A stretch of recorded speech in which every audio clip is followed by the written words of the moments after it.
All right, everyone, it's the top of the hour, and so I want to give us as much time as we can for our webinar today. A couple housekeeping rules. We've all come in unmuted, so if you could please mute, that means we'll have the best ability to hear the recording and the webinar today. So thank you so much for joining us. It is July 24th, and we have with us today Andrea Malmberg, who's a Savory Field professional, and she's going to be sharing with us the history and context of EOV, and also we can have a discussion then about all the different ways that we can use it, because sometimes we think of it as only applicable to one program or one thing, but really there's so much potential. So without further ado, Andrea, I'll turn it over to you and we can start our conversation about EOV. Hello, everyone. I actually see, I probably should have asked some permission from pictures I'm using. I see some people that are in my presentation. So, but I didn't, so you'll be surprised, Mimi for one. So I'm going to share my presentation with you. I'm Andrea Malmberg. I live in beautiful northeastern Oregon. And I'm a cattle rancher with my husband, Tony, and sort of a sheep farmer, mostly to use in my orchard. And we have been raising grass-fed beef for many years, 20 some years. So I just want to give you a little background of why we do monitoring and kind of our history of doing monitoring. Really, how I look at it is a place for me to really get creative and inspiration in sort of regeneration.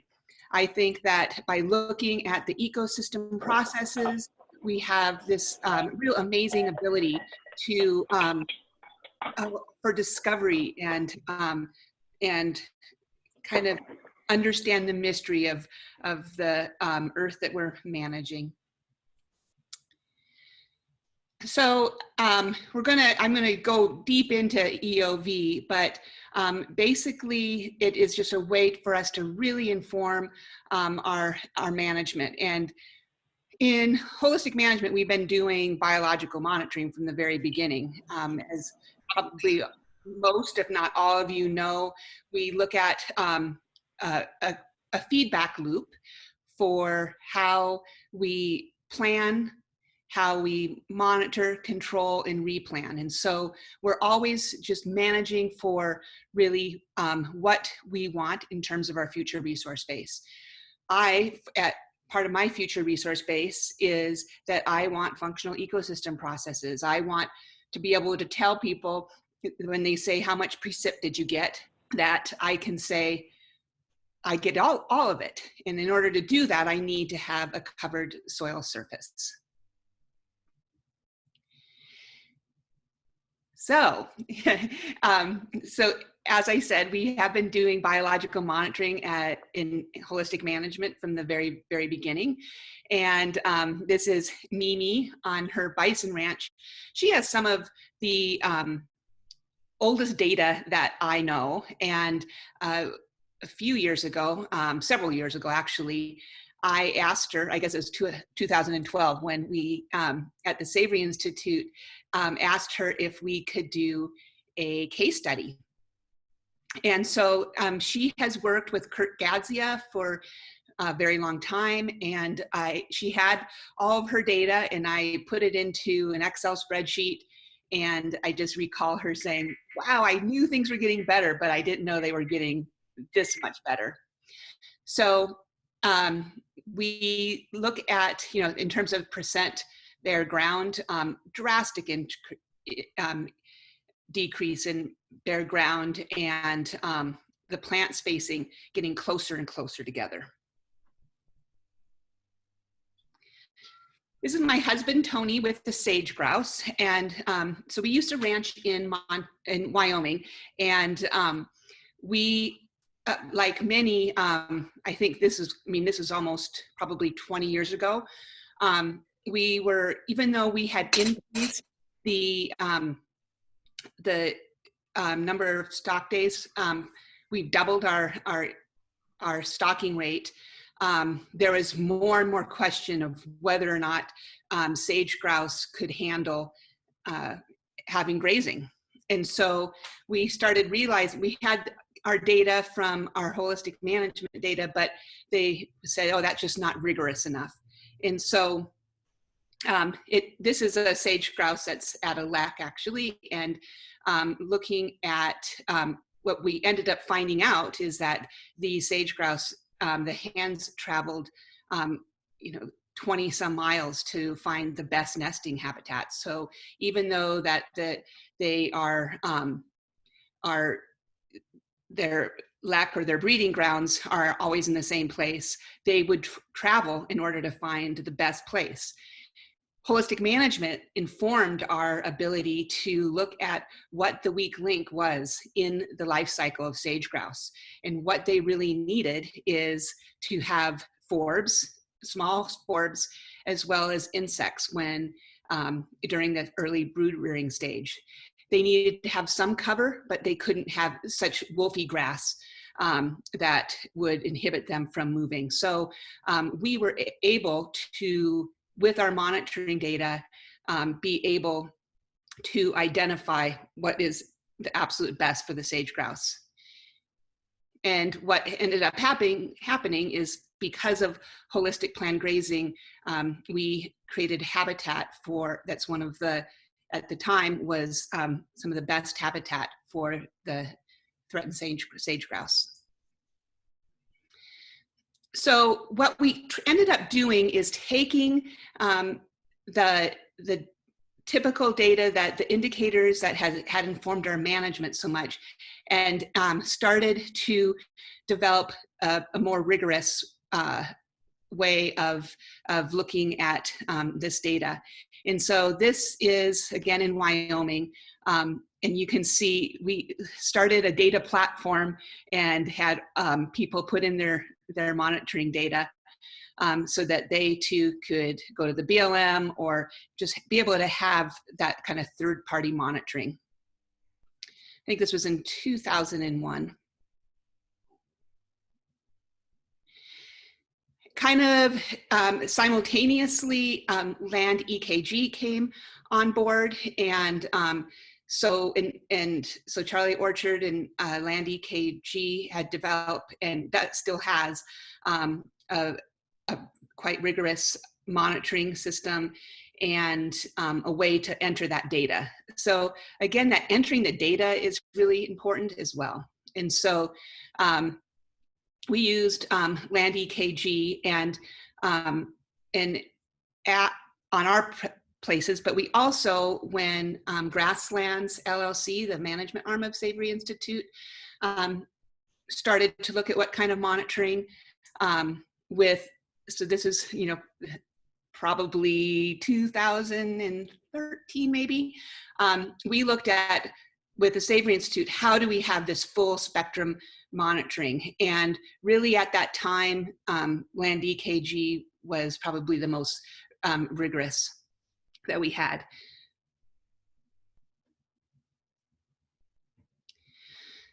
So then in 2016, there were things that we just needed to be able to look at more effectively. And so in 2016, we teamed up with Ovis 21.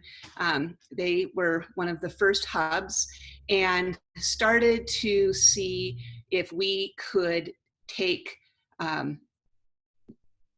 the monitoring and make it so that it was publishable, that it could really gather the kind of information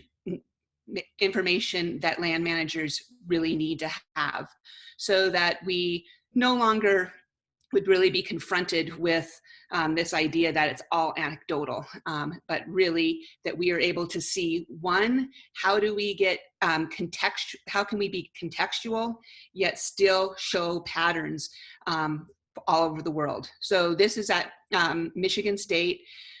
We had people from, we had the hub from Great Britain and the Scandinavian hub, Spencer Smith from Jefferson Center. And we were all able to really talk and really be kind of intellectual about what is the process of creating a new way to monitor.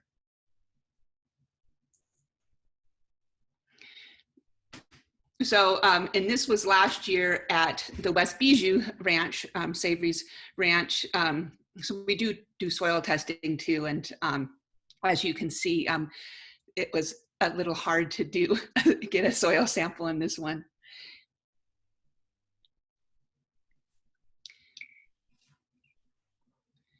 So let me just give a little overview then of what EOV has become. This is Spencer and Isadora Molina from Chile on our ranch doing, this was last year, doing our baseline monitoring. So EOV reflects this commitment to land education and also having that support. So it is being able to learn from each other as land managers. It's being able to really be outcome based. So as the name implies, that the verification is not like jumping through some hoops. It's actually saying, okay, how am I, what am I doing to actually get to that future resource base that I desire? It's also very contextually relevant. So I'll show a little bit more about what that means, but every place that you monitor is looking at what that ecoregion will support. So I was just down in the Great Basin, and that required a whole different kind of evaluation metrics, because the Great Basin is different than the ecoregion that I am in. And then it's also very steward first. And so as this is Tony and Spencer looking at manure and but just really being able to try to understand what is the ecosystem processes going on, and how can this data be rigorous enough to stand up in a court of law, to be published, but also how can it really change our management, inform our management.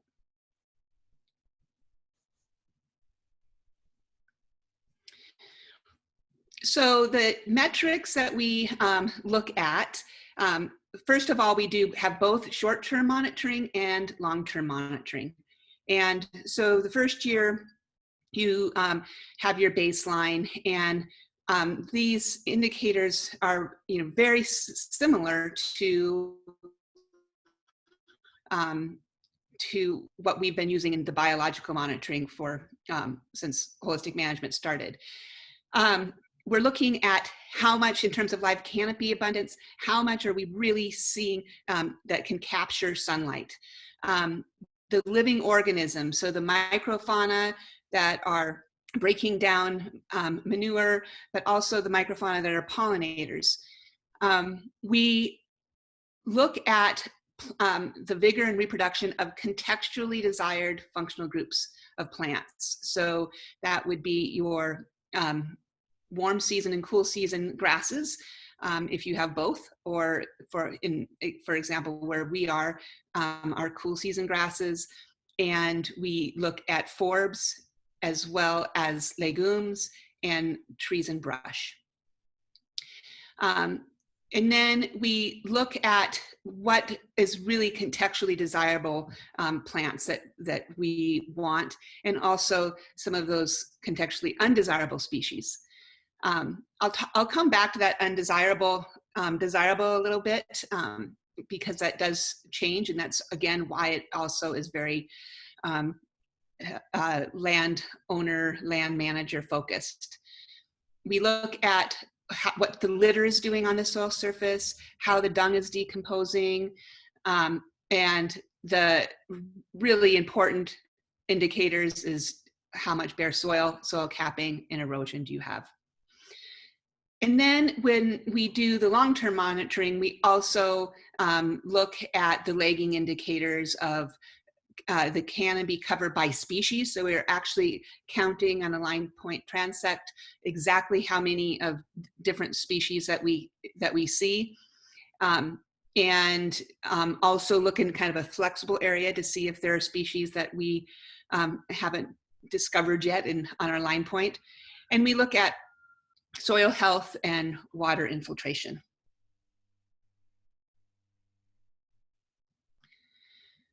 So here is how we really look to make our monitoring contextually relevant. So I'm in the Middle Rocky Mountain, Blue Mountains ecoregion.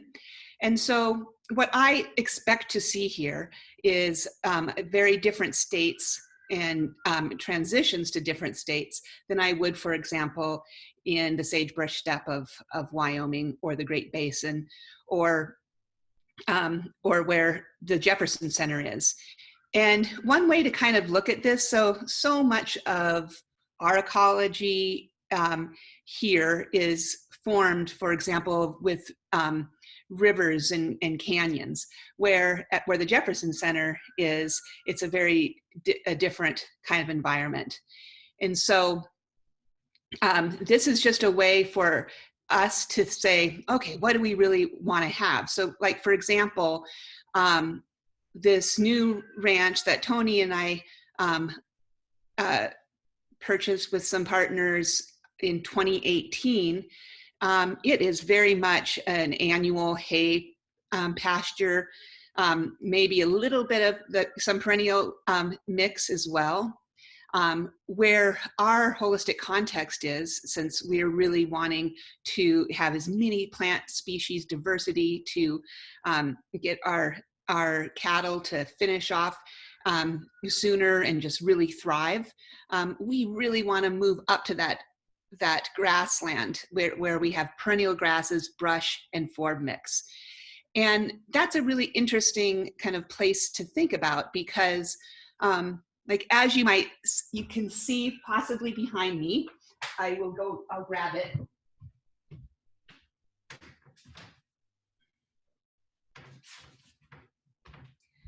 This is a piece of soil that we dug last year. And so basically and this was in July, and the grass is this tall, and I mean, some of it has kind of oxidized since it's been in our house, but the roots are only this tall. And so this ranch was used as a hay ranch and also to graze cattle, and it had an amazing amount of flood irrigation whenever they really wanted. What we're able to do, what we've learned is that as we move away from these developed pastures into the grasslands, we are able to lower the amount of irrigation, sometimes eliminating irrigation altogether. So on our home place, what we have done is we have quit irrigating on the large part of the place, and we have moved the succession from having sedges, predominantly sedges and rushes, and moving in to perennial grasses that have now went from 24-inch tall to about 36-inch.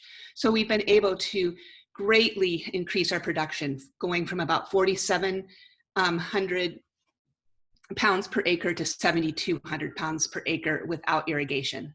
So this kind of way to look at the functional groups and moving the succession of plants to where we want to be has been greatly more profitable for us, but also ecologically more sound.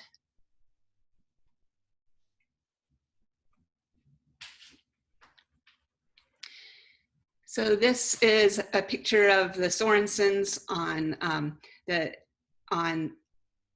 Secret Pass ranch outside of Elko.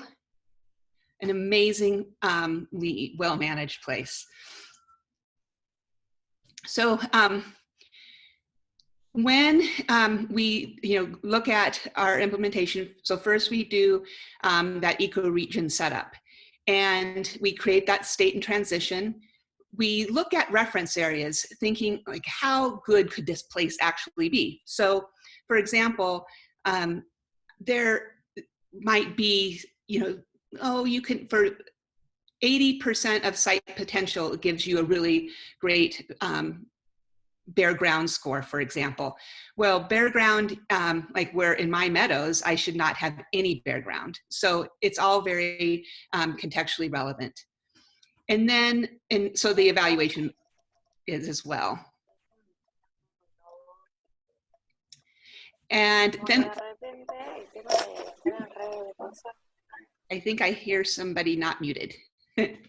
So, and then on the ground mapping. And so a lot of it's also doing a really good monitoring plan.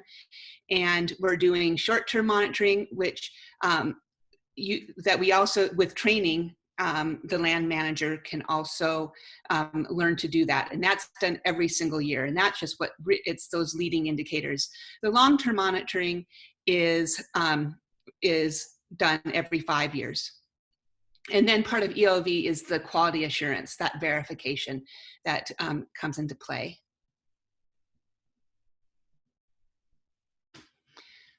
So this is a short-term monitoring that we did last year. And so what we're looking at, so I was hired by the Blue Mountain Land Trust to do some monitoring. And what they really are starting to say is that it's not good enough, for example, for a conservation easement, just to not build houses there. What we, and what their funders are really looking at is that they want to see that ecological uplift. So somebody else can talk hopefully someday about the Savory Institute's Land to Market program and how EOV translates into that as well, but just to give market assuredness. But we're also seeing other ecosystem services. So what we were able to see here is the weighted average for this ranch, and unfortunately, it was highly degraded. So these weighted averages showed that, in terms of mineral cycle, especially, there was just not any, things weren't breaking down and creating soil. So the potential of that score is 20. And so that was really informative for the managers as well as for the funders. They're saying, okay, so what are you going to do next year? What do we want to see? Are we going to see more of there was a lot of annual grasses breaking down. We were able to, through training in holistic planned grazing, really be able to see, maybe changing the time of use with the animals. Eat those annual grasses before they cure out, and kind of get off the neck of the other perennial grasses possibly later in the season. I guess it's what I'm trying to say here is that as a manager, it just really allows you to then focus on where am I going to get the biggest bang for my buck. Then so the long-term ecological monitoring, it looks at changes over time. So I should have twisted the diagram around, but so it's looking in the opposite way. But this is a photographic point that looks at the entire area. And so there's a trapezoid that's made, and so we have images over time.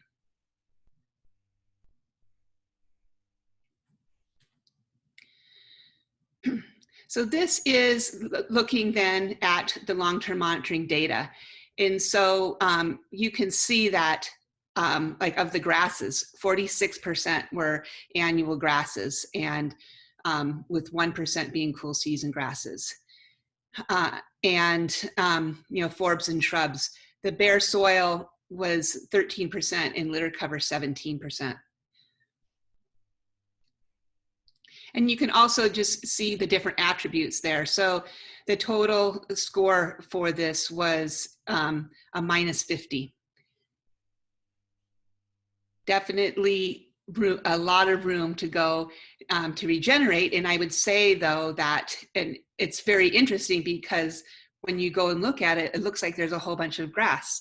There are annual grasses, but you actually see that there is, you know, things are not breaking down. There's kind of a thatch cover, and dung is not decomposing.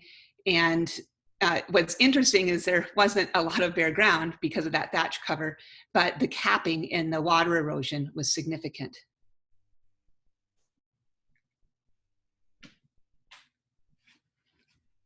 And then we also look at the infiltration rates.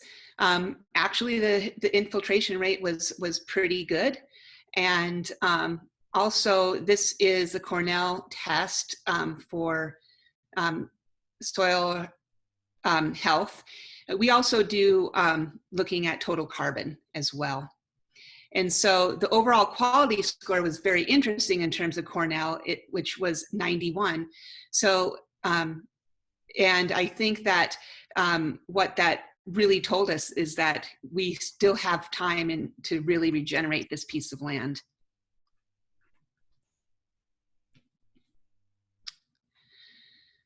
So just to how I've been able to look at this. So again, we worked with, I think that there's just a lot of opportunities for using EOV in different instances. So if you can be a producer that's part of the land to market program and supply beef or lamb or leather, wool, that the buyers are really confident that you're moving towards regeneration. It can be used for other ecosystem services. So for example, we're really interested in making sure that we have third-party tracking. So we're doing some work on river restoration and actually moving some rivers, rechannelizing them. The tendency is when people do that kind of work that they want to limit all cattle grazing. What we are going to be able to show is that we have the data that says we need to have the cattle grazing, and it's really the time and timing of that grazing. There's other ecosystem services in terms of carbon sequestration that this also looks at. And but I really feel like for the biggest bang for the buck is having this really great knowledge so that you can say, I'm doubling my production, or these are kind of the plants that I really want to see, and this is what I need to do in order to see those kind of plants. So it's just, you know, fundamental to our management. And that's that. I would love to take some questions. Awesome. Thanks, Andrea. So if you want to ask a question, we have about 28 people today. So if you wanted to unmute, simply unmute your microphone, and then you can ask a question. Or if you feel more comfortable doing that, you can type it in the chat window.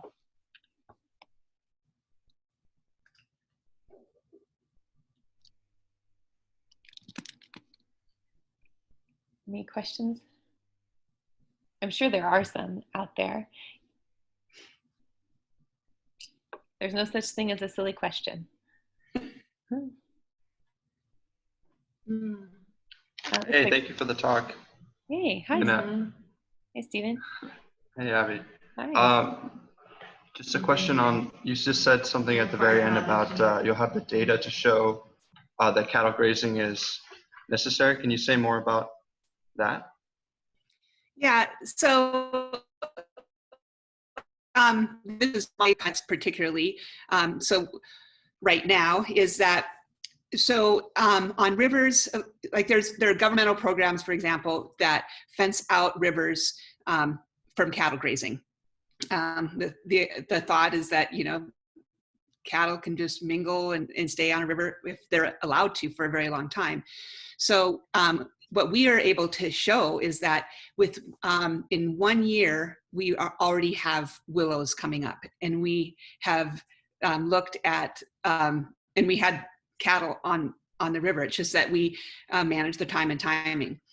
Another example is that there was the sage grouse example, that the livestock really created that kind of mosaic of cover, as well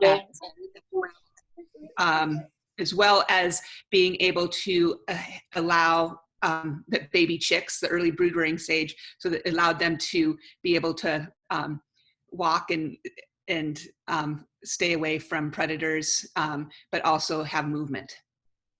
So, did that answer your question?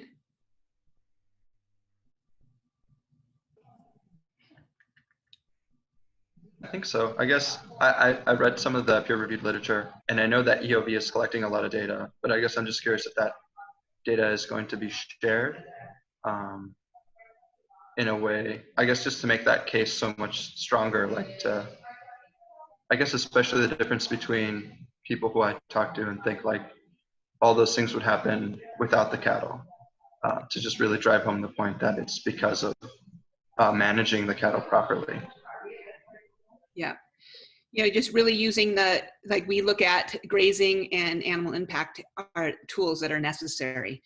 The example of where the ranch was very dominated by annual grasses, there wasn't a lot of species richness. You know, I think that people would think, oh, maybe that needs to be rested, or is it overgrazing that caused it? Actually, what we saw is that the ranchers and the managers were able to see, oh, we actually need to have massive animal impact early on in the spring, and utilize those annual grasses at that time when they're palatable, and then maybe take some time off and just change the use later on. So it's really, again, focusing on that time and timing. There's a good literature review that Jason Rowntree and others wrote on looking at the environmental health index. So so it's really, it gives you a chance to say, okay, this is what we did, and it doesn't really matter if you have doubled your production and you have a whole bunch of species diversity. Like, how'd you do that? It's like, oh, it was through livestock. So maybe that will be the opening that people say, oh, okay, we have that data. Thanks. Great. Other questions?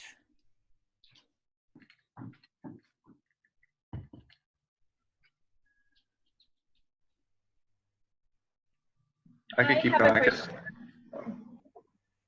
Oh, hi there. My name is Claire. Thank you so much. I'm wondering if you see a connection between soil health and genetically modified organisms.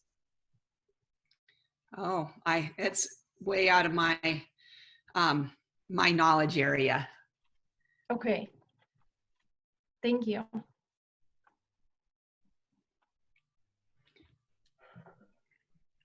Can somebody else answer that?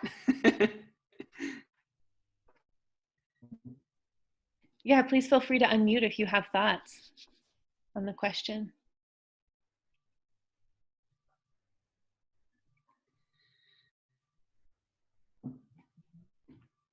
Can I ask something else in between? Yeah. So I'm kind of curious more just now about the program. Who are the people that are certified, like, to do EOV? I guess, what do you call them? Checks. Yeah. So we have monitors and we have master verifiers. Do you want to speak to that, Abby, since you were head of a hub? Sure. So I'll put on my camera too. There are different roles within the EOV program. So one of them is a master verifier, and that's what Andrea is and what Spencer is as well. And those are the people who have the knowledge and the skills and are equipped to set up hubs as in the EOV program. And then when they're there, they train, excuse me, the hub team, which includes what we call a hub verifier. And then we also have monitors on the team as well. And so each of those roles has certain responsibilities and permissions that they can do and that their role is designed to do. And there's also certain qualifications that are needed. For example, in order to be a hub verifier, you also need to be a savory field professional. And but to be a monitor, you don't need to have that training in place. Does that help? Yeah, no, that's exactly what I wanted to know. Thank you. Great, happy to help. Anyone else have questions? We have some time. We can dig into some bigger topics if you'd like as well.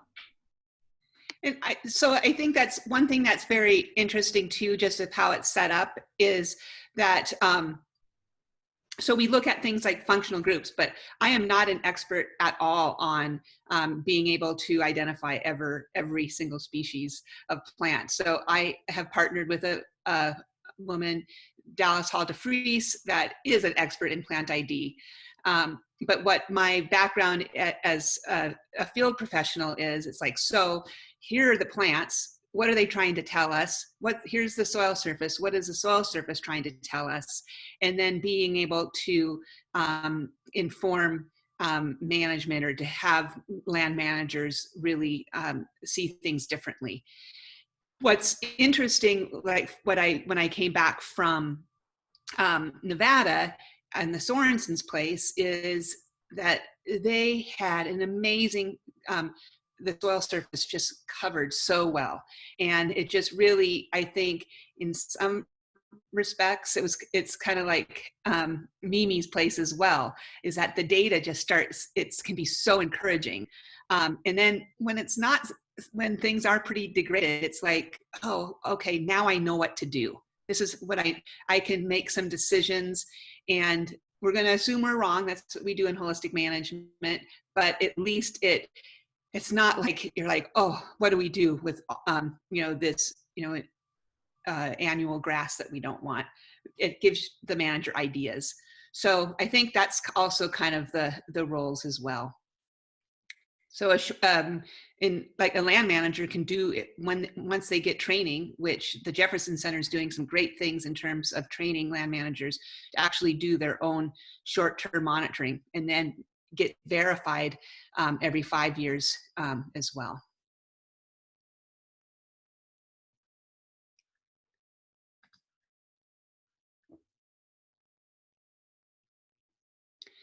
I see Mimi writes in, my mic is not working, so how can EOV help with marketing? Again, maybe, do you want to talk a little bit, Abby, about the land to market program? Sure. So EOV is about the data and what we're seeing coming off of the land. And then when we want to start to tell the story about that data to our customers or clients or people who would be consuming that product or products that come off that land, anytime we start telling the story of the data, that is now part of the land to market program. So there's certain ways that we need to communicate about that data. There's certain permissions around labeling, or not labeling, but like uses of the brand and everything that need to be considered. So I just wanted to lay that framework. And I think that with EOV,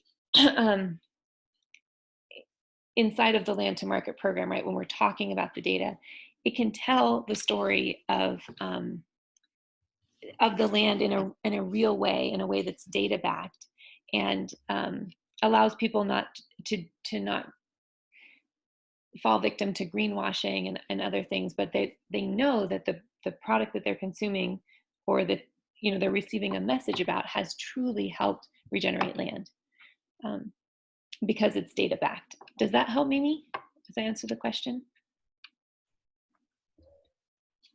I need to drink more. Yes.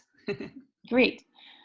And I think that maybe I didn't give enough of a background either, but grasslands, they're very keen on showing the power of properly managed livestock, and so I think the marketing is what the land and market is actually products, but in terms of conservation easements, I look at ecosystem services as markets as well.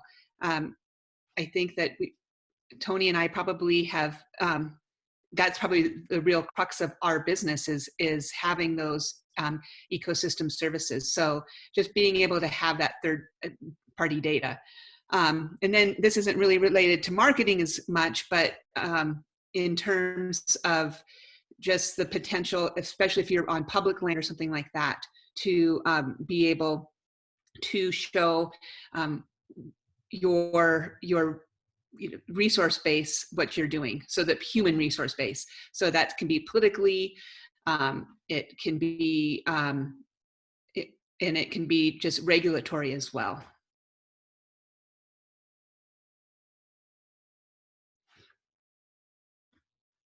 Awesome. Thanks, Andrea. Anyone else feel like they want to ask a question of Andrea, as a master verifier, as a field professional?